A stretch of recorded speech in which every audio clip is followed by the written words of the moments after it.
एक दिन की बात है। रात का वक्त था। निशान के पास अपने घर की एक चाबी हमेशा से रहती ही थी। तो नियति को सरप्राइज देने के चक्कर में निशांत दबे पांव घर का दरवाज़ा खोल घर में आ जाता है। निशांत का 5 साल का बेटा मुन्ना अपने कमरे में आराम से सो रहा होता है और निशांत के कमरे से किसी के धीरे से बात करने की और हंसने की आवाज़ आ रही थी। निशांत को बड़ा ताज्जुब हुआ। वह अपनी पत्नी नियति और अपने बेटे मुन्ने को सरप्राइज देना चाहता था। इसलिए बिना नियति को बताए निशांत अचानक से दिल्ली से घर आ जाता है और उसी दिन भावेश और नियति का प्यार भी पहली बार सारी सीमाएं तोड़ने जा रहा था। नियति ने अपनी आंखें बंद कर दी थी। शायद नियति को उस बात का होश नहीं था कि वह आज जिसके साथ है वह उसका पति निशांत नहीं बल्कि उसका करीबी दोस्त भावेश था। बारिश का मौसम था। खिड़की में से ठंडी हवा के साथ साथ बारिश की बूंदें खिड़की के पर्दों को भिगाती हुई खिड़की के पास खड़े नियति और भावेश दोनों के बदन और मन को भी भिगा रही थी। नियति और भावेश के होठों से होठ टकराने ही वाले थे। दोनों के दिल की धड़कन तेज होने लगी थी। भावेश ने नियति की पतली कमर को अपने दोनों हाथों से पकड़ के रखा था। नियति ने भी भावेश को अपनी बाहों में कस के पकड़ के रखा था, जैसे कि आज सच में कोई अनहोनी होने वाली थी। दोनों को लग रहा था कि जैसे ये वक्त, ये लम्हा बस यहीं थम जाए और हम दोनों एक दूसरे में समा जाए। वह दोनों एक दूसरे में ऐसे लीन हो गए थे कि उस पल नियति और भावेश दोनों को एक दूसरे के अलावा और कुछ दिखाई ही नहीं दे रहा था। दोनों को जैसे होश ही नहीं था। दोनों कहाँ हैं और क्या कर रहे हैं, ये दोनों को खुद को पता नहीं था कि ये सब क्या हो रहा है और कैसे। उस वक्त नियति के कमरे का दरवाज़ा आधा खुला हुआ था, इसलिए निशांत कमरे के अंदर का दृश्य देखकर हैरान हो जाता है। नियति और भावेश आधी रात को उसके ही घर में, उसी के कमरे में। नियति ने निशांत को ये तो बताया था कि योगा क्लास में उसका एक दोस्त भी है, मगर उस दोस्त के साथ दोस्ती इतनी गहरी होगी ये तो निशांत को भी नहीं पता था।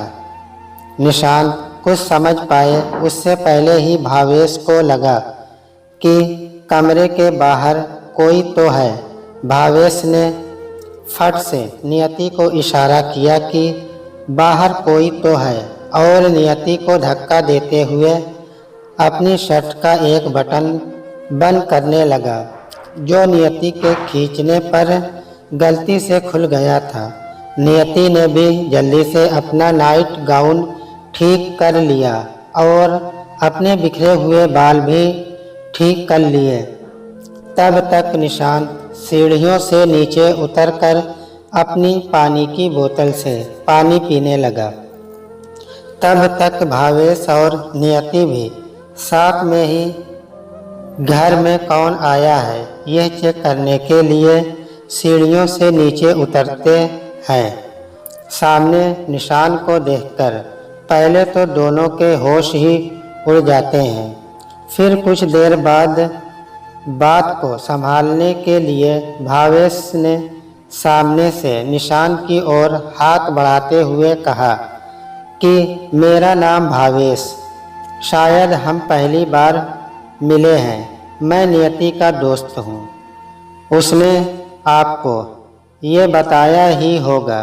मुन्ने की तबीयत कुछ ठीक नहीं थी, इसलिए उसे अस्पताल ले गए थे। नियति को अकेले में डर लग रहा था, इसलिए हम कुछ देर बातें कर रहे थे।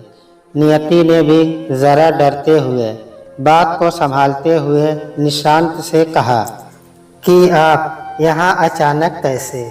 आपने आने की खबर क्यों नहीं दी? निशांत एक पल के लिए तो नियति और भावेश दोनों का सामना नहीं कर सका, इसलिए निशांत दीवार की ओर मुंह करते हुए बोला कि आने की खबर देता तो मुझे आज यहाँ जो मेरी गैर मौजूदगी में हो रहा है उसके बारे में पता कैसे चलता। नियति ने कहा, आप ये सब क्या कह रहे हो? मैं और भावेश सिर्फ दोस्त ही हैं और मैंने आपसे ये बात बताई भी थी। निशांत ने कहा, हाँ बताया तो था, मगर ये नहीं बताया था कि आधी रात को भी तुम दोनों साथ रहते हो, वह भी मेरे घर में और मेरे ही कमरे में। नियति निशान की बात सुनकर एक पल के लिए डर गई और निशान को समझाते हुए कहा, आप जैसा सोच रहे हो वैसा कुछ भी नहीं। आज सच में मुन्ना बहुत बीमार था। हम दोनों उसे अस्पताल लेकर गए थे और घर आकर दवाई और खाना खिलाकर जैसे तैसे उसको सुलाया है।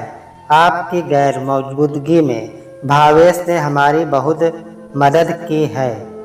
हम दोनों सिर्फ अच्छे दोस्त हैं और बातें करते हैं। आप तो काम के बहाने से दिल्ली जाकर बस गए, मगर हमारा क्या, मुन्ने को भी पूरा दिन मैं ही संभालती हूँ। उसके सवाल अब मुझे परेशान करने लगे हैं। पापा कब आएंगे, कब आएंगे? निशान की नज़र अब भावेश के चेहरे पे आकर रुक गई। भावेश ने भी हिम्मत करके कह दिया कि आज तक हमने ऐसा कोई गलत काम नहीं किया जिससे आपको या नियति के नाम पे कोई दाग लगे। निशांत ने कहा, अच्छा, मेरी गैर मौजूदगी में तुम दोनों ने मेरे घर में और मेरे ही कमरे में न जाने कितनी रातें साथ में बिताई होगी। नियति, मुझे तुमसे ये उम्मीद नहीं थी। मैं तुमसे बहुत बहुत प्यार करता हूँ या करता था। आज ये सब देखने के बाद नियति ने निशान को समझाते हुए कहा, निशांत, आप बिल्कुल गलत समझ रहे हो। भावेश आज पहली बार हमारे घर आया है। उसने जो भी कहा वह सब सच ही है। अब मैं तुम्हें यह सब कैसे समझाऊं कि हम दोनों के बीच अभी तक कुछ भी नहीं हुआ।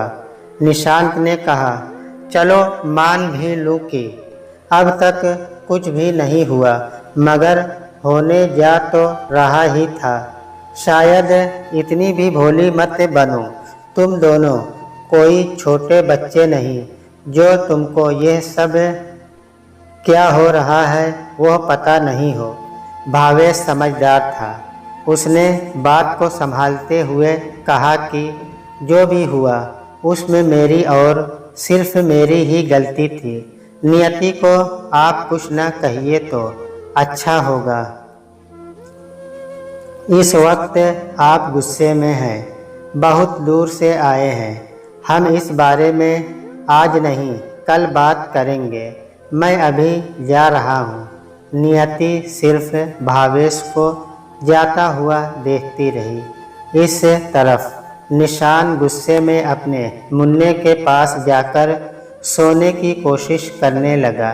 नियति वहीं सोफे पे बैठ गई। उस तरफ भावेश अपने घर जाकर अपने बेडरूम की खिड़की के आगे खड़ा रह गया और आसमान की ओर देखते हुए कुछ सोचे जा रहा था। नियति, निशांत और भावेश तीनों के अंदर एक तूफान सा चल रहा था। शादी के वक्त नियति का पति निशांत वही इलाहाबाद में ही जॉब करता था, लेकिन शादी के 1 साल बाद उसका तबादला सीधे दिल्ली शहर में हो गया और दिल्ली शहर में रहना इतना आसान नहीं।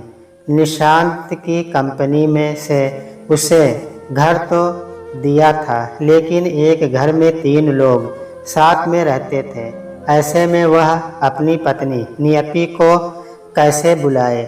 उसने नियति से कहा कि कुछ वक्त ऐसे ही रहना पड़ेगा, मैं तुमसे मिलने घर कभी कभी बीच में आता जाता रहूँगा। कुछ वक्त के बाद मैं यहाँ अपना घर ले लूँगा, तब तुमको यहाँ बुला लूँगा। नियति क्या कहती, काम है तो जाना तो पड़ेगा ही। ऐसा सोच उसने हाँ कह दी। दिन बीतते गए, नियति के महीने चढ़े। निशांत कभी कभी उसे मिलने आ जाया करता था। फ़ोन पे भी रोज़ बातें हो जाती। नियति को लड़का हुआ। निशांत तब छुट्टी लेकर कुछ दिनों के लिए नियति और अपने बेटे के साथ रहा। फिर 15 दिन के बाद निशांत फिर से दिल्ली चला गया। छोटे बच्चे के साथ नियति फिर से अकेली पड़ जाती। वक्त बीतता गया। नियति का लड़का 3 साल का हो गया। अब वह स्कूल जाने लगा, तो अब नियति घर में काम निपटा के योगा क्लास जाना शुरू कर दिया। मुन्ने के आने के बाद उसका वजन काफ़ी बढ़ भी गया था, इसलिए निशांत ने ही कहा कि योगा क्लास जाना शुरू कर दो, इससे तुम्हारा वक्त भी कट जाएगा। बाहर जाओगी, दूसरे लोगों से मिलोगी, नए दोस्त हो जाएंगे तो तुम्हें अच्छा भी लगेगा। मैं भी तो यहाँ जिम जाता ही हूँ ना। वैसे भी तुम्हें डॉक्टर ने भी तो वज़न कम करने को भी तो कहा है। नियति को भी निशान की बात सही लगी। वह मुन्ने को स्कूल छोड़ने के बाद रोज़ 2 घंटे योगा क्लास जाने लगी। घर में नियति बोर हो जाती थी तो उसने जॉब भी शुरू कर दी। अब नियति के पास निशान के बारे में सोचने के लिए वक्त ही नहीं रहता। पहले दोनों में रोज़ बातें हो जाती, अब हफ्ते में 2 दिन ही बातें करते। उस तरफ निशांत भी जिम जाता, उसने भी वहाँ नए दोस्त बना लिए थे, इसलिए कभी कभी पार्टी में भी जाने लगा। दोनों अपनी अपनी ज़िंदगी में व्यस्त रहने लगे। योगा क्लास में नियति के साथ एक भावेश नाम का लड़का भी आता था, जो शायद उससे उम्र में छोटा था। बातें करते करते भावेश और नियति के बीच दोस्ती हो गई और दोस्ती कब प्यार में बदल गई, दोनों को पता ही नहीं चला। वक्त मिलते ही दोनों अब योगा क्लास के अलावा मूवी देखने जाते, शॉपिंग करने जाते। मुन्ने के भी भावेश से काफ़ी लगाव हो गया था। आखिर नियति भी तो एक इंसान ही तो है, उसे भी प्यार की, अपनेपन की ज़रूरत है। हर औरत को 2 पल किसी के साथ अपने मन की बातें करना अच्छा लगता, जो उसे सुने, उसे और उसकी बातों को समझे। और ऐसे में अगर बस कोई 2 मीठे बोल बोल दे तो वह उसकी ओर खींची चली जाती है। कभी कभी औरत पैसे और गहने के अलावा प्यार की भी भूखी होती है। बस नियति अपने प्यार को ही ढूंढ रही थी। जो प्यार, जो एहसास उसे भावेश के साथ रहते हुए महसूस किया, वह कभी उसने निशान के साथ महसूस नहीं किया। निशांत से वह प्यार तो करती थी, मगर वह उसके साथ हो तब ना। भावेश के साथ रहते हुए नियति अपने सपनों की दुनिया में चली जाती। उसे ऐसा लगता कि उसका सपना सच हो रहा है। भावेश के साथ बातें करके नियति को बड़ा अच्छा लगता। उसके मन का बोझ जैसे उतर जाता। वह जानती थी कि वह जो महसूस कर रही है वह गलत है, मगर दिल तो आखिर दिल ही है। कब कहाँ किस पे आ जाए कुछ भी कह नहीं सकते।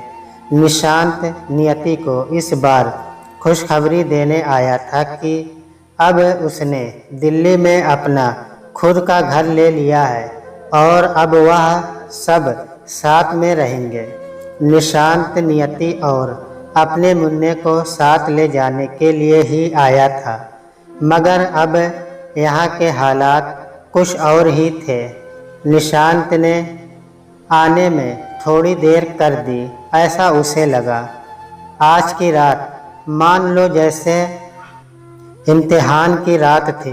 नियति, निशांत और भावेश तीनों विचार शून्य हो गए थे। अचानक से यह सब क्या हो गया, किसी की समझ में कुछ भी नहीं आ रहा था। अब आगे क्या, बस यही सवाल तीनों को सताए जा रहा था। खास तौर पर निशान को अपनी आंखों पर भरोसा ही नहीं हो रहा था, क्योंकि नियति पहले से ही इतनी सीधी सादी लड़की थी कि वह ऐसा कुछ करेगी ये निशान कभी सोच भी नहीं सकता था। नियति एक बड़े संस्कारी घर की और संस्कारी माँ पापा की लड़की थी, जो पूजा पाठ किया करती। हर तीज त्योहार पर वह मंदिर जाया करती, व्रत उपवास रखा करती।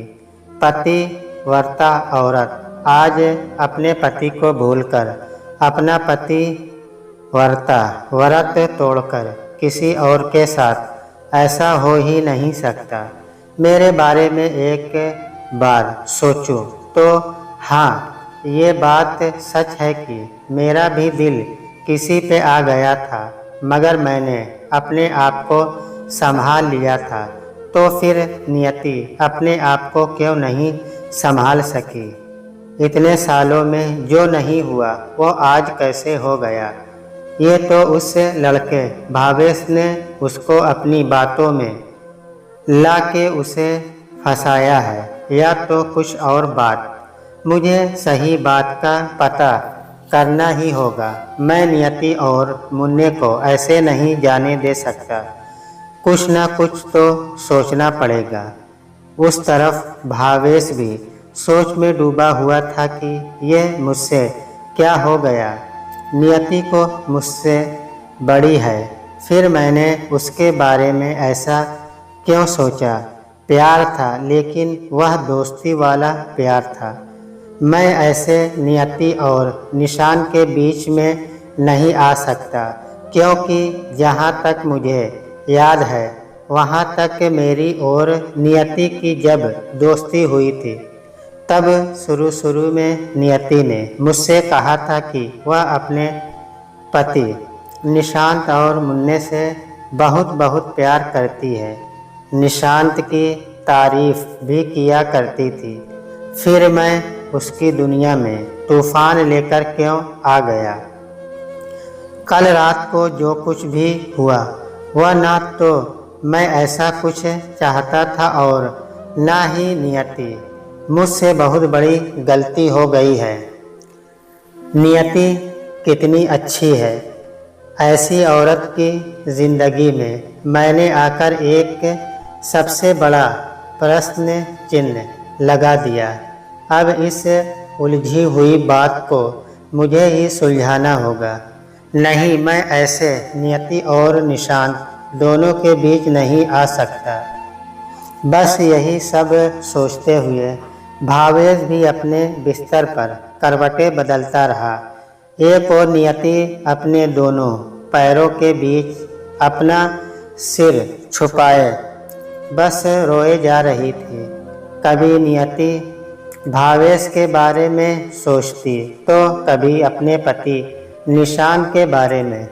निशांत एकदम से चुपचाप रहने वाला, फ़ोन पे भी सिर्फ कुछ काम की ही बातें करते, किताबें पढ़ने वाला, अपनी ही दुनिया में रहने वाला, सब पे भरोसा करने वाला, ना ही किसी से लड़ना झगड़ना, बस अपनी ही दुनिया में मस्त रहने वाला। मगर भावेश निशांत से एकदम अलग था। हमेशा सबके साथ खुश रहने वाला, सबको हंसाने वाला, बातें तो उसकी कभी ख़त्म ही नहीं होती। घूमना फिरना, नाचना गाना, सब कुछ उसे पसंद था। फिर क्यों किसी का दिल उस पे आ जाता। बस इतनी सब उलझनों में रात बीत गई, सुबह हो गई। अब तो निशांत और नियति एक दूसरे से नज़र कैसे मिलाए, यह भी एक प्रश्न हो गया। मुन्ने को आज भी बुखार था तो नियति मुन्ने के लिए दवाई और नाश्ता लेकर उसके कमरे में जाती है। मुन्ना मामा कहता हुआ नियति को पुकार रहा था। अपने पापा को इतनी महीने बाद अपने पास देखकर मुन्ना निशांत के गले लगा हुआ था। निशांत भी अपने मुन्ने को गले लगाकर उससे प्यार कर रहा था। कमरे में नियति को आता देखकर निशांत ने जैसे नज़रें चुरा ली। नियति को निशांत की आंखों में बहुत सारे सवाल नज़र आ गए, मगर आज नियति निशांत से नज़रें नहीं मिला पा रही थी। इसलिए नियति ने पहले मुन्ने से बात करना शुरू किया। चलो मुन्ना, आपकी दवाई और नाश्ते का वक्त हो गया है। आप पहले उठकर ब्रश कर लो, बाद में दवाई के साथ नाश्ता कर लो। मुन्ने ने कहा, नहीं माँ, आज नहीं, आज कुछ भी मन नहीं है और यह दवाई भी बहुत कड़वी है। उस मूछ वाले डॉक्टर अंकल की तरह नियति ने कहा, ऐसा नहीं कहते। देखो, तुम्हारे लिए आज मैंने तुम्हारे मन पसंद आलू के पराठे जो बनाए हैं, वह क्या पापा को दे दो। निशांत ने कहा, वाह, आलू के पराठे, वह भी तुम्हारी मम्मी के हाथ के, मुझे दे दो। मुझे भी बड़ी भूख लगी है, कल रात को भी कुछ नहीं खाया था। यह सुनकर नियति ने एक नज़र निशांत की ओर देखते हुए सोचा कि अरे, कल रात को उस चक्कर में निशांत ने भी कुछ नहीं खाया। तभी मुन्ना फटाक से उठकर बोला, नहीं, आलू के पराठे तो मैं ही खाऊंगा। मुन्ने की बात सुनकर एक पल के लिए नियति और निशांत दोनों के चेहरे पे हंसी आ गई। मुन्ने ने कहा, मैं अभी ब्रश करके आता हूँ। पापा, आप मेरे पराठे को हाथ भी मत लगाना, मुझे भूख लगी है। कहते हुए मुन्ना वॉशरूम की ओर भागता हुआ चला जाता है। नियति ने मौके का फ़ायदा उठाते हुए निशांत से कहा कि आपने कल रात को भी शायद कुछ नहीं खाया होगा। मैं अभी आपके लिए भी पराठे बनाकर लाती हूँ। कहते हुए नियति कमरे से बाहर किचन की ओर जाने लगी। तभी पीछे से निशांत ने सख्ती से कहा कि रुको, मुझे अब तुम्हारे हाथ से कुछ नहीं खाना और मुझे भूख भी नहीं है। वह तो मैंने मुन्ने को मनाने के लिए कह दिया था। तुम जाओ, मुन्ने को मैं नाश्ता करा लूँगा, तुम जाकर अपने पराठे खाओ। निशांत की बात सुनकर नियति की आंखें भर आई। तभी मुन्ना पापा पापा करता हुआ वॉशरूम से बाहर आता है और अपने पापा की गोद में बैठते हुए कहता है कि आप कब आए पापा? आपको पता है मैं आपको कितना याद करता था। फिर भावेश अंकल कल घर आए थे, हमने साथ में टॉम एंड जेरी वाला कार्टून खेला, बड़ा मज़ा आया था। मम्मा, भावेश अंकल कहाँ हैं? वह चले गए क्या? कल रात के लिए मुझे उनको थैंक यू कहना था, मगर वह अस्पताल में हमारे साथ नहीं आते तो मैं वह मूंछ वाले डॉक्टर से इंजेक्शन कभी नहीं लगवाता। मुझे उस डॉक्टर को देखकर ही डर लगता है। पापा, आपको पता है वह डॉक्टर के काले घुंघराले बाल, लंबी दाढ़ी और लंबी मूछें भी, और बार बार खांसे जा रहे थे। फिर भावेश अंकल ने मुझे कस के गले लगा लिया था और मुझे बातों में लगाए रखा। डॉक्टर अंकल ने कब इंजेक्शन लगा दिया मुझे पता ही नहीं चला। मामा ने भी डर के मारे आंखें बंद कर दी थी। 3 दिन से स्कूल भी नहीं गया। अब आज आप आ गए हैं तो देखो, मैं अब बिल्कुल ठीक हो गया हूँ। पापा आ गए, पापा आ गए कहते हुए मुन्ना निशान के गले लग जाता है। निशांत फिर से एक बार नियति की ओर देखता है। नियति ने सामने से ही कह दिया कि आप परेशान हो जाएंगे, यही सोचकर मैंने आपको मुन्ने की बीमारी के बारे में नहीं बताया। फिर आँखों से जैसे नियति कह रही हो कि मुन्ने ने जो कहा वह सब सच ही है, जैसे आपके बिना सच में हमारी दुनिया अधूरी थी। निशांत ने मुन्ने को कहा, चलो अब तुम पहले नाश्ता कर लो और साथ में दवाई भी खा लो, हम बाद में बातें करेंगे। मुझे कुछ काम से बाहर भी जाना है।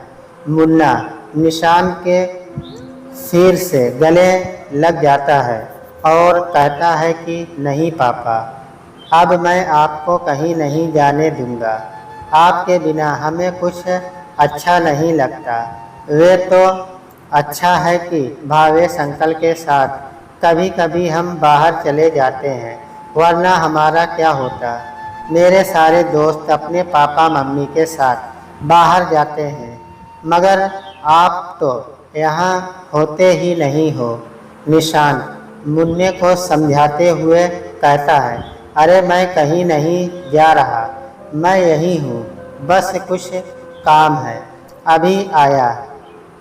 मुन्ने ने कहा, प्रॉमिस? निशान ने कहा, पक्का वाला प्रॉमिस।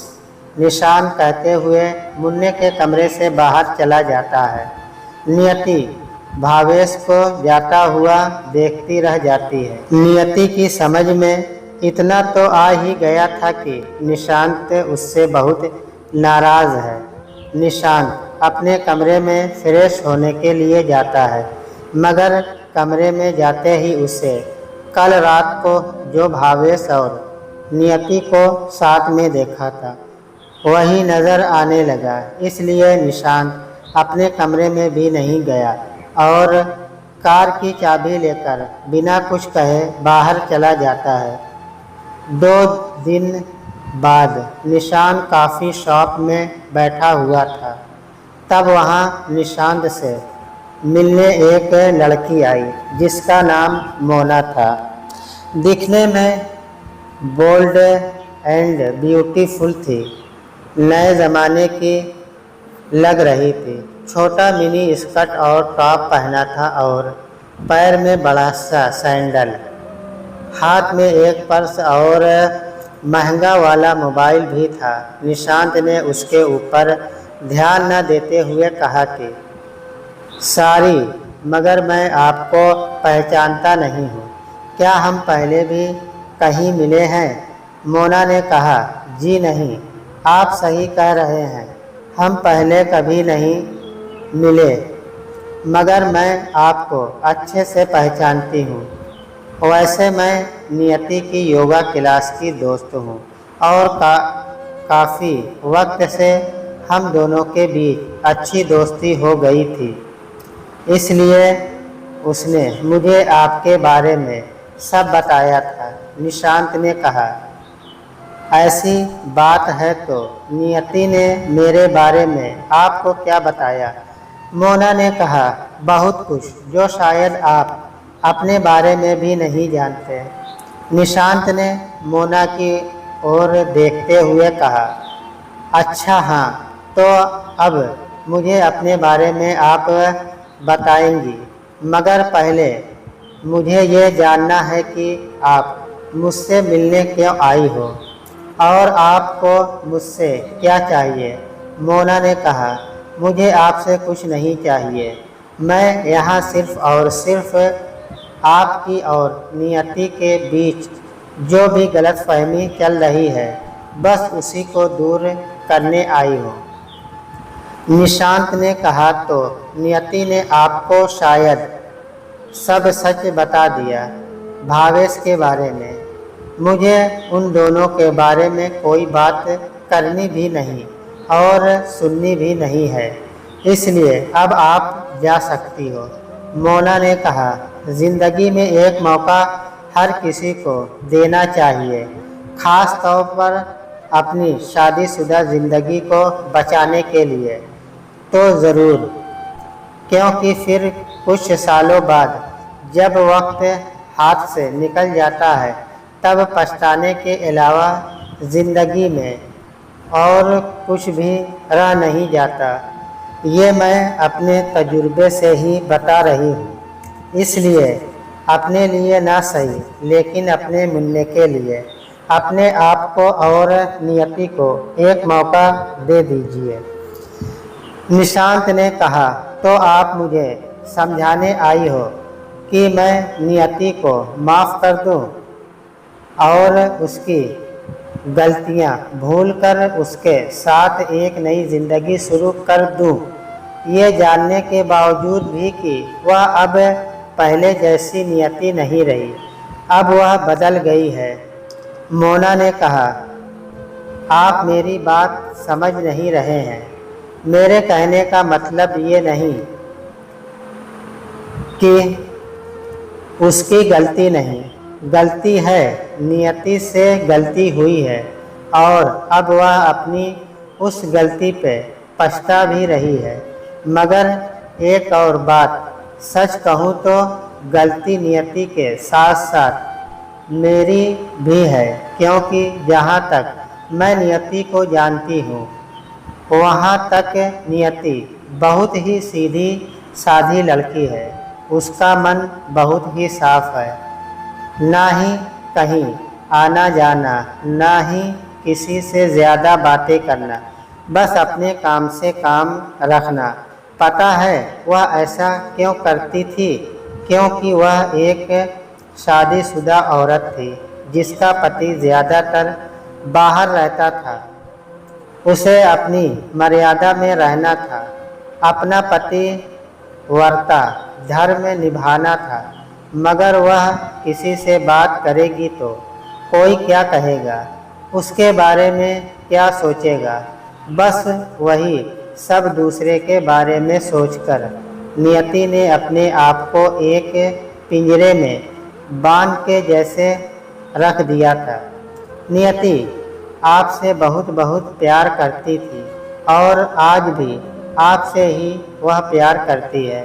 बस गलती मेरी थी, वह मेरी बातों में बहक गई। मैंने ही नियति को भावेश से दोस्ती आगे बढ़ाने को कहा था और मैंने ही उसकी आँखों में सपने दिए। मैंने ही उसे आसमान में उड़ने के लिए पंख दिए। बस गलती उसकी इतनी थी कि वह आसमान में उड़ते वक्त नीचे देख नहीं पाई और बादलों के पास इतने करीब चली गई कि उसे इस बात का पता ही नहीं चला। बस जो भी था वह सच कहूँ तो सिर्फ एक पागलपन था, एक जुनून था जो नियति इतने सालों से आप में ढूंढ रही थी, जो उसे भावेश में दिख गया। माना कि उसके लिए आप परफेक्ट हो, मगर उसकी सोच के हिसाब से, उसकी ज़िंदगी जीने के तरीके से, उसके सपनों का राजकुमार आप नहीं बल्कि भावेश था। ऐसा नियति ने सिर्फ और सिर्फ महसूस किया। नियति को वह प्यार या कहूँ तो वह एहसास कुछ पल के लिए नसीब हुआ जो शायद ज़िंदगी में किसी किसी लड़की को ही वह प्यार, वह एहसास, वह लगाव, वह अपनापन मिला हो। वह अधूरी सी बातें, यादें, फरियादें, जो भी था वह प्यार नहीं, समझ लो सिर्फ एक एहसास था। और उस एहसास की उसे इतनी बड़ी कीमत चुकानी पड़ेगी, यह उसे पता भी नहीं था। नियति अब आपसे तो क्या, अपने आप से भी नज़र नहीं मिला पा रही। उसे ये लगता है कि उसने बहुत बड़ी गलती की है। मैं मानती हूँ कि गलती हुई है। एक शादीशुदा औरत को, वह भी एक बच्चे की माँ को, ये सब शोभा नहीं देता। एक तरफ दिमाग हर पल कहता है कि ये गलत है, मगर दिल है कि मानता नहीं। वह तो कुछ और ही सोच रहा होता है। आप भी तो इतने साल नियति से दूर रहे हो, तब आपको भी तो वहाँ कोई न कोई मिला होगा जिसके साथ आपको बात करना अच्छा लगे, जिसके साथ वक्त बिताना आपको अच्छा लगा हो, जिसका इंतज़ार करना आपको अच्छा लगा हो। शायद कोई न कोई कहीं तो इस ज़िंदगी में कभी न कभी कुछ तो हुआ होगा। ज़रा याद कीजिए। और हाँ, नियति आज भी पहले की तरह पवित्र है। आप मानो या ना मानो, ये आप पर निर्भर करता है। और उसे आज सिर्फ और सिर्फ आपकी ज़रूरत है, वरना वह ज़िंदगी भर अपने आप को इस गलती के लिए कोसती रहेगी और अपने आप को दोषी ठहराती रहेगी। इसलिए उसे एक बार माफ़ कर दो, उसे अपने पास बुला लो, उसे इतना प्यार दो कि फिर कभी कोई भावेश की उसकी ज़िंदगी में आने की जगह या वजह न रहे।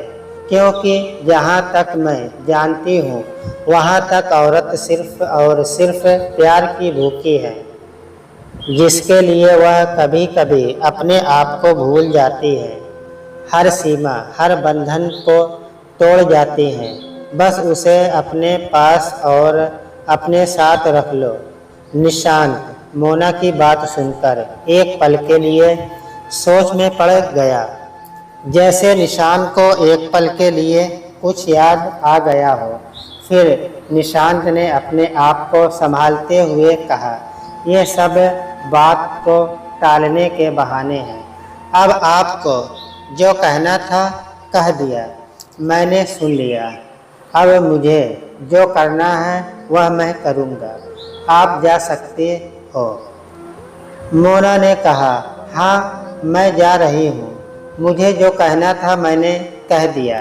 अब आपको सोचना है, पंछी को खुले आसमान में उड़ने देना है या उसे पिंजरे में बंद करके रखना है। कहते हुए मोना वहाँ से चली जाती है। मोना की बात सुनकर निशांत फिर से सोच में पड़ जाता है।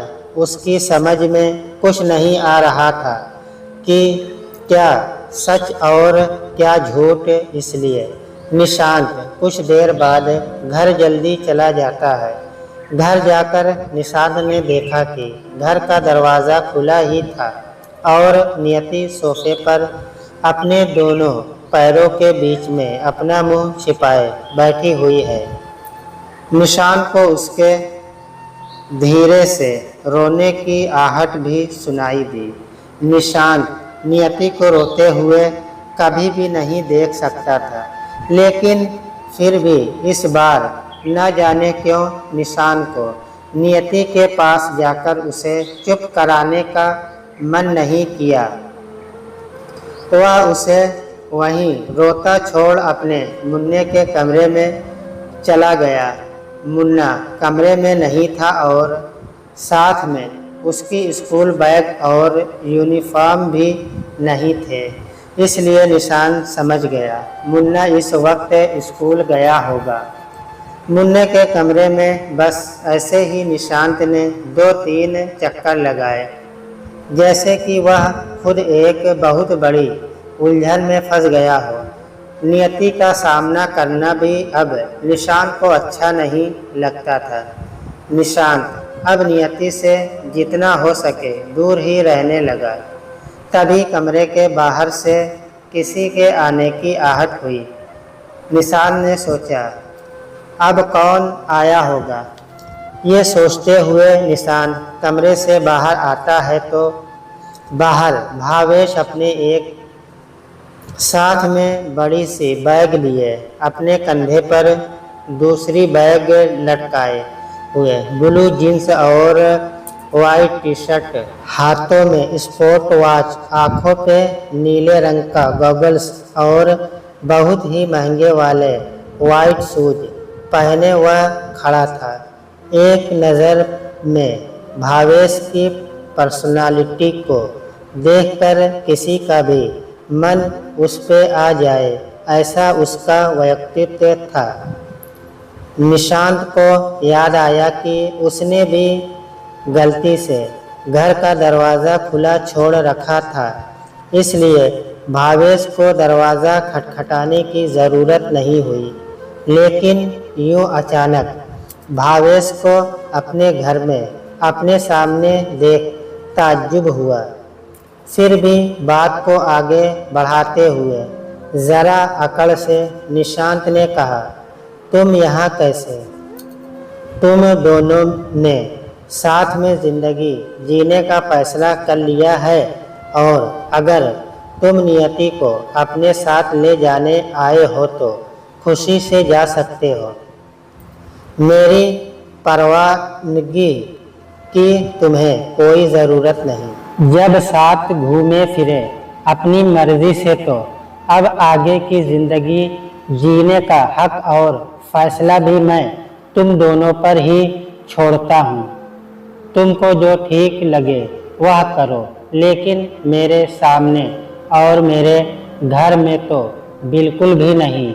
और हाँ, मुन्ना मेरा है और वह मेरे साथ ही रहेगा। जिसको जाना है जा सकता है। कहते हुए निशांत एक नज़र रोती हुई नियति पर डालता है तो दूसरी नज़र भावेश पर और अपनी बात खत्म कर मुड़ते हुए वापस मुन्ने के कमरे की ओर आगे बढ़ता है।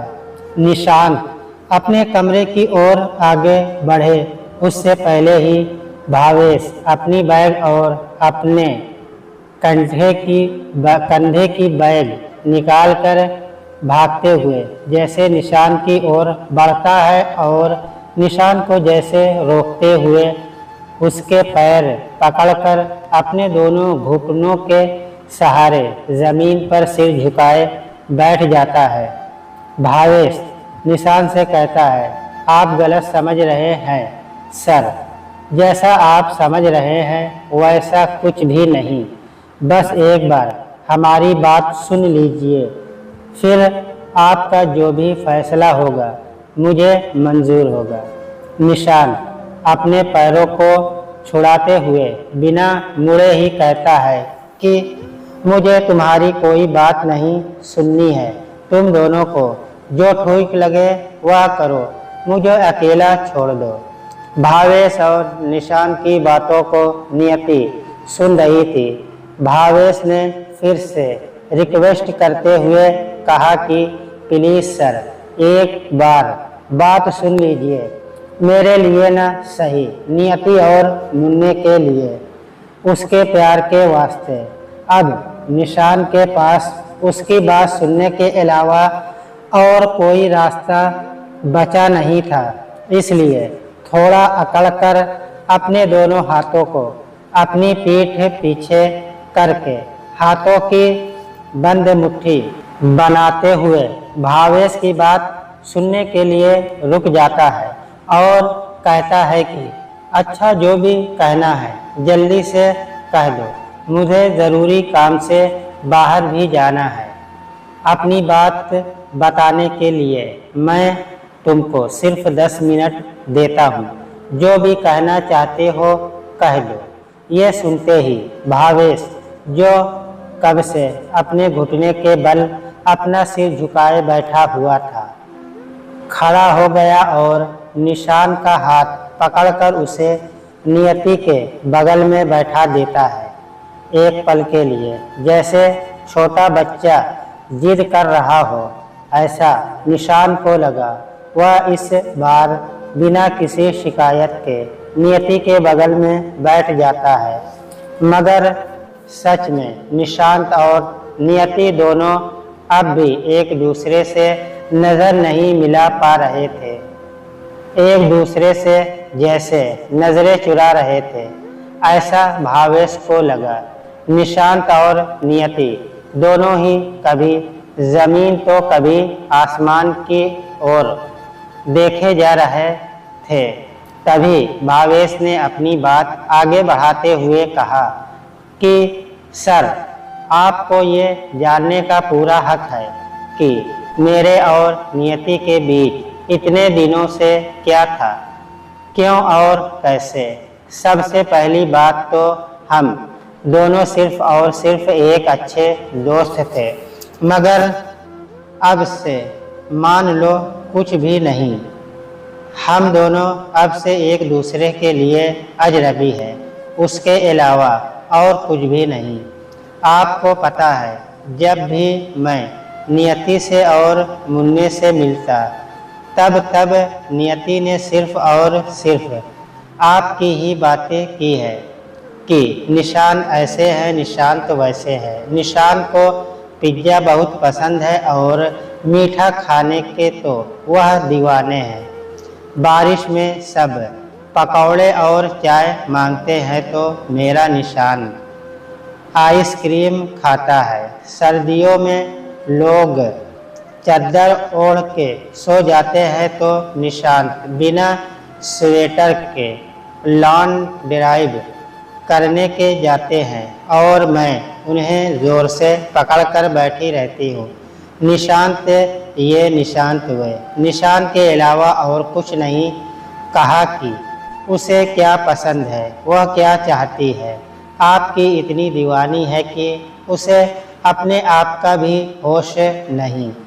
आपकी गैर मौजूदगी में वह आपको बहुत याद करती रहती थी, अकेले में रोया करती थी, लोगों की खरी खोटी भी सुननी पड़ती, मुन्ने के अटपटे सवालों का जवाब देना।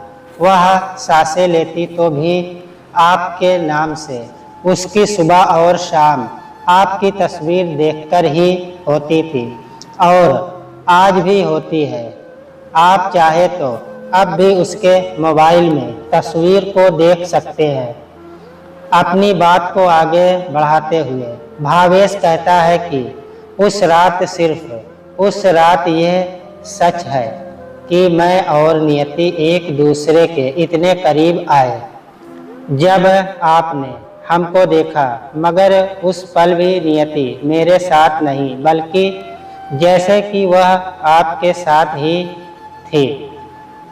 नियति अपनी आंखें बंद कर निशांत निशांत निशांत बस आपका ही नाम ले रही थी।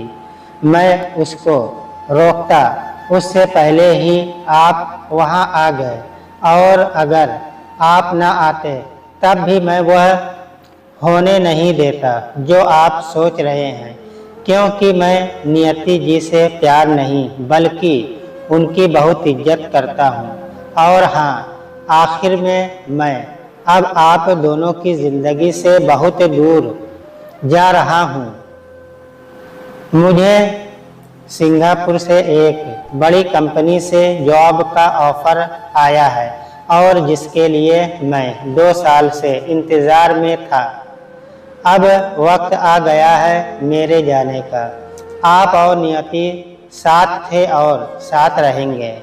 मैं न ही कभी था और न ही कभी आप दोनों के बीच आऊँगा। हो सके तो मुझे माफ़ कर दीजिएगा। समझ लेना एक हवा का झोंका दरवाजे से आया और खिड़की से चला गया। मैं अगर चाहता तो बिना आपसे बात किए, बिना नियति से मिले चला जाता, मगर मैंने ऐसा नहीं किया क्योंकि ये चोरी हो जाती और जो गुनाह हमने किया ही नहीं वह सच कहलाता। इसलिए आपकी गैर समझ को दूर कर सकूं, इसीलिए मैं आपसे बात करने आया हूँ। मैं सिर्फ और सिर्फ आप दोनों की खुशी चाहता हूँ। मुझे पता है यह अब इतना पहले की तरह आसान नहीं, मगर एक ना एक दिन मेरे जाने के बाद पहले सा सब ठीक हो जाएगा। कहते हुए भावेश निशान के हाथों में नियति का हाथ थमा देता है। नियति उसकी ओर एक नज़र देखती रह गई। उसकी आंखें जैसे उसे पूछ रही थी कि तुम इतने अच्छे क्यों हो, और अगर इतने अच्छे हो तो जा क्यों रहे हो। तुमको मुझसे प्यार है तो एक बार कह दो जो आप आज तक ना कहा। ऐसे ही दिल में इतना दर्द लेकर कैसे जिंदगी जी पाओगे। उस रात तुम कुछ कहने वाले थे, एक बात अधूरी रह गई। हम दोनों के बीच एक कहानी अधूरी रह गई। एक तरफ से देखा जाए तो हम दोनों के बीच कुछ न होकर भी सब कुछ हो गया। कोई रिश्ता न होकर भी एक अनचाहा सा रिश्ता जुड़ गया। सच में एक हवा का झोंका जो बस एक बार मुझे और मेरे दिल को जैसे छू के दूर चला गया हो। कमरे में एक अनसुनी सी खामोशी छा गई थी। सबके होठ सिल गए थे। निशान को एक पल के लिए भावेश की बातों पर यकीन करने को मन किया। एक नज़र नियति की ओर देखा, जिसकी आंखों में कई तरह के सवाल, कई उलझने, कई आंसू छुपे नजर आ रहे थे। 4 दिन बाद आज निशांत ने नियति को एक नज़र देखा। दोनों की आंखें जैसे एक दूसरे से बातें कर रही थी। नियति की आंखें एक मौका और एक माफ़ी चाहती थी। तभी निशांत ने कहा कि पहले भी मैंने कहा और अब भी यही कहता हूँ कि तुम दोनों को जो ठीक लगे वह करो। मेरी मर्जी ना मेरी मर्जी कोई बात नहीं। कहते हुए रूठते हुए फिर से निशांत वहाँ से खड़ा होकर मुन्ने के कमरे में चला जाता है और अंदर से दरवाज़ा बंद कर देता है। बाहर भावेश और नियति की नज़रें एक दूसरे से टकराती है। भावेश ने झुककर नियति से कहा, आपकी ज़िंदगी में इतना बड़ा तूफान लाकर हवा के झोंकों की तरह चले जाने के लिए मुझे माफ़ कर देना। मैं बस एक पल के लिए भूल गया था कि आप किसी और की अमानत हो, मेरी नहीं। हाँ, लेकिन इतना ज़रूर कि आपसे मैंने दोस्ती भी दिल से की। इसलिए आपकी खुशी के लिए मैं यहाँ से आज अभी और इसी वक्त जा रहा हूँ। दूर, बहुत दूर। हो सके तो मुझे भूल जाइएगा और आपकी ज़िंदगी में इतना बड़ा तूफान लेने के लिए मुझे माफ़ कर दीजिएगा। कहते हुए भावेश वहाँ से खड़ा होकर अपनी बैग लेकर बिना नियति का जवाब या बात सुने वहाँ से चला जाता है। नियति के पास भी इस वक्त भावेश को कहने या रोकने की कोई बात या वजह नहीं थी। वह एक तरफ उसे जाता हुआ देख रही थी और दूसरी तरफ उस कमरे का दरवाज़ा जिसमें निशान रूठ के बैठा हुआ था। नियति के लिए अब निशान को मनाना ये एक चुनौती जैसा था। वह निशान जो नियति की हर बात आसानी से मान लेता था, जिसकी सुबह और शाम नियति का चेहरा देखकर होती थी। नियति के साथ बातें करना, रूठना, मनाना, लड़ना झगड़ना, प्यार करना, प्यार का इकरार करना, सब कुछ जैसे एक पल में निशांत जैसे भूल गया था। सच कहूँ तो निशान की जगह और कोई भी होता तो वह भी ऐसा ही करता। शायद इससे भी बुरा कि नियति को घर से निकाल ही दे। निशांत को अब सिर्फ और सिर्फ नियति की गलती नजर आती थी। वह खुद उससे जैसे नजरें चुरा रहा था। निशांत और नियति एक ही घर में रहते हुए एक दूसरे से दूर जा रहे थे। नियति से अब बात कर पाना अब निशान के लिए आसान नहीं था। ऊपर से दिन रात रो रो कर दिन ब दिन नियति का हाल बेहाल हो रहा था। नियति निशान से बात करने जाती तो निशान कुछ ज़रूरी काम है कहते हुए चला जाता। चाय लेकर आती तो आज मन नहीं ऐसा कह देता। उसकी किसी भी बात का सीधे मुंह जवाब नहीं मिलता। नियति निशान का मन पसंद खाना बनाती, तब भी निशांत खाना खाकर आया कहते हुए भूखे पेट सो जाता। दोनों के गले से निवाला नहीं उतरता था। मुन्ना भी अब समझ रहा था तो वह भी निशान से पूछ लेता कि पापा आजकल मम्मा बार बार अकेले में क्यों रोती रहती है क्या? तब निशांत उसको झूठ कहते हुए मना लेता या हो हंसाकर बात को भुला देता। रात को भी बिस्तर के एक तरफ निशांत तो बिस्तर के दूसरी तरफ नियति मुंह पलटकर सो जाती। एक दिन नियति से रहा नहीं गया। नियति ने जबरदस्ती से निशान का हाथ पकड़कर उसको अपने पास बिठाया और कहने लगी कि मुझे कुछ कहना है और आपको आज मेरी हर बात सुननी ही पड़ेगी। आज मैं आपको कहीं नहीं जाने दूंगी। फिर भी निशांत वहाँ से खड़ा होकर चलने लगा। तब नियति निशान के पांव पकड़कर अपने घुटने के बल वहीं जमीन पर बैठ जाती है जैसे भावेश ने किया था और अपने एक हाथ से जोर लगाकर नियति से निशांत को फिर से सोफे पर बैठा दिया। निशांत ने जब नियति की आंखों में देखा तो उसके आंखों से आंसू की धारा बह रही थी। एक पल के लिए निशान का दिल ये देख पिघल गया। फिर भी वह चुप रहा। तब आंखें बंद रखकर ही नियति ने अपनी बात कहना शुरू किया। निशांत, मुझे खुद को ही पता नहीं मुझे क्या हो गया था, मगर ये बात भी सच है कि मैं आपसे बहुत बहुत प्यार करती थी और आज भी करती हूँ। आपकी ये नाराज़गी अब मुझसे बर्दाश्त नहीं हो रही।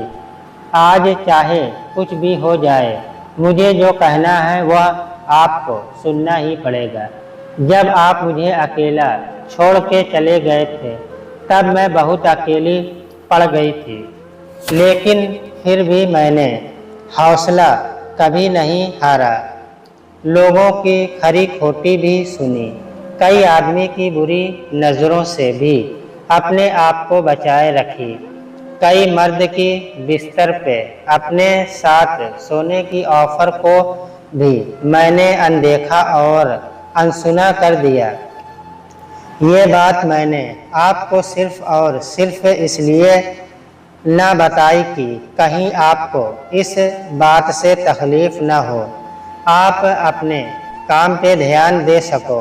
या कहूँ तो कभी हिम्मत भी नहीं हुई। डर लगता था कि आप क्या सोचेंगे? आप अपने वसूलों के बड़े पक्के हो, ये जानते हुए आपके कहे मुताबिक जिंदगी जीने की कोशिश करती रही। या कहूँ तो अपने आप को आपकी नज़रों से देखने लगी। दिन ब दिन मुझे आपकी याद इतनी सताने लगी कि मैं दिन रात बस आपके ही बारे में सोचा करती। ना रात को नींद और ना दिन को चैन, ना ही कहीं जाने का मन करता और ना ही घर में मन लगता। तभी आपने मुझे योग क्लास जाने को कहा। अपने मन की कुछ कर लूँ तो दोस्त भी बनेंगे और मन भी लगा रहेगा, लेकिन उलझने और भी बढ़ने लगी। दोस्त बने, दोस्ती हुई, बातें हुई, मन को अच्छा लगने लगा। वक्त भी कट जाता, मगर आपके बिना जैसे सब कुछ अधूरा सा था।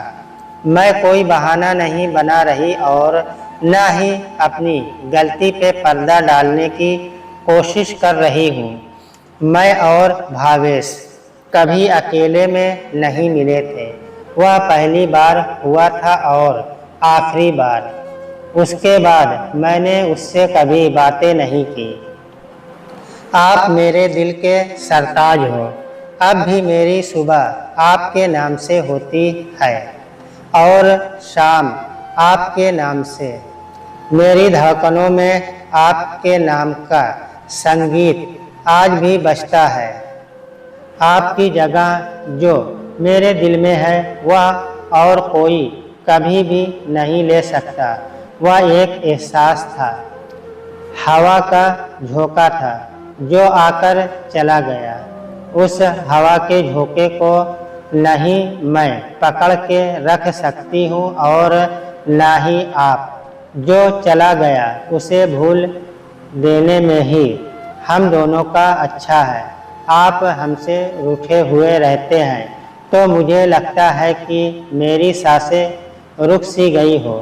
मैं हर पल घुटन महसूस कर रही हूँ और इस घुटन के साथ मेरा जीना और भी मुश्किल हो रहा है। या तो आप मेरे साथ लड़िए, मुझ पे जितना गुस्सा करना हो कर लीजिए। मुझे अगर मारने का मन करे तो वह भी कर लीजिए। फरियाद कीजिए, मगर यूँ चुप न रहिए। मुझसे अब आपकी ये खामोशी बर्दाश्त नहीं हो रही। ऐसा करके आप अपने आप को भी सजा दे रहे हो और मुझे भी, क्योंकि मुझे पता है आप भी मुझसे उतना ही प्यार करते हैं जितना मैं आपसे। आप मुझसे खफा रह सकते हो मगर मुझसे दूर नहीं। जिंदगी को अब और मुश्किल न कीजिए। जो भी आपके दिल में है वह आज बता ही दीजिए। हो सके तो मुझे मेरी गलती के लिए माफ़ कर दीजिएगा, मगर अब मुझसे यूँ नाराज़ न रहिएगा। कहते हुए नियति वहाँ से निशान का हाथ छुड़ाते हुए खड़े होकर जाने लगती है, लेकिन निशांत ने उसका हाथ नहीं छोड़ा। निशांत ने रोती हुई नियति को अपनी ओर खींच लिया। ना कुछ कहे सुने नियति को अपने गले लगा लिया। नियति को गले लगाकर निशांत भी रो पड़ा। निशांत और नियति ने एक दूसरे को बड़े जोरों से गले लगा लिया, ऐसे जैसे कई सालों से बिछड़े हुए दो प्रेमी आज मिले हो। जैसे कि धरती और आसमान का मिलन आज हुआ हो। दोनों एक दूसरे के गले मिलकर बहुत देर तक रोते रहे। कई दिनों की दूरियां मिट गई। दो बिछड़े दिल फिर से एक होने लगे। हवाओं में से जैसे संगीत बजने लगा। बाहों से बाहें मिली, उसके बाद होठों से होठ टकरा गए। नियति की बंद आँखों से आंसू की धारा अब भी बह रही थी। आखिर निशांत ने नियति को माफ कर ही दिया, लेकिन कुछ वक्त तक दोनों के बीच हिचकिचाहट तो रह ही जाती है। लेकिन कुछ वक्त बाद धीरे धीरे सब पहले सा ठीक हो जाता है। निशांत, नियति और मुन्ना अब सब साथ में दिल्ली में ही रहते हैं और बहुत खुश भी हैं। लेकिन कभी कभी एक अनचाहा सा रिश्ता जो नियति और भावेश के बीच आ गया था, वह पल दो पल के लिए कभी कभी नियति को आसमान में देखने पर या तेज हवा के झोंके जब नियति को छू के जाते हैं तब उसे याद आ जाता है। लेकिन नियति उस पल को फिर से अपने अंदर समेट कर फिर से अपने काम में लग जाती है।